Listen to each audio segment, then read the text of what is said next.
শুনে আরো খুশি হয়েছে মাননীয় স্পিকার যে বলে যে আমরা তো বিরোধী দল না।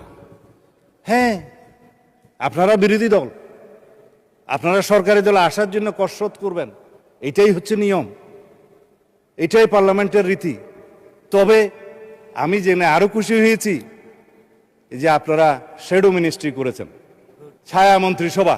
ছায়া মন্ত্রিসভা করলে মাননীয় স্পিকার দুইটা লাভ, একটা হলো যে দায়িত্ববোধ বাড়ে, আরেকটা হলো যে উজিরে খামকা অথবা মন্ত্রী ভাবের একটা সুখ পাওয়া যায়।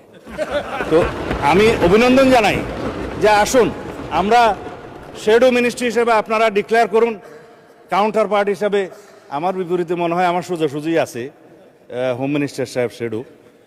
আমরা পরস্পর তথ্য বিনিময় করব, আমরা যোগাযোগ রাখবো, কথা বলব। তবে না, আমি আপনাকে হোম মিনিস্টার খেতাব দিছে, সুখী হওয়া দরকার। তো যাই, মাননীয় স্পিকার ব্যাংকের বিষয়ে কথা বলছে, বলে যে না আমাদের কোনো ব্যাংক ট্যাঙ্ক নাই, কিন্তু আবার যখন কথা বলছে তার মধ্যে আবার কৃতিত্ব অন করছে যে কিছু সংখ্যক লোক করেছে, সেটা কৃতিত্ব নিয়েছে এসে।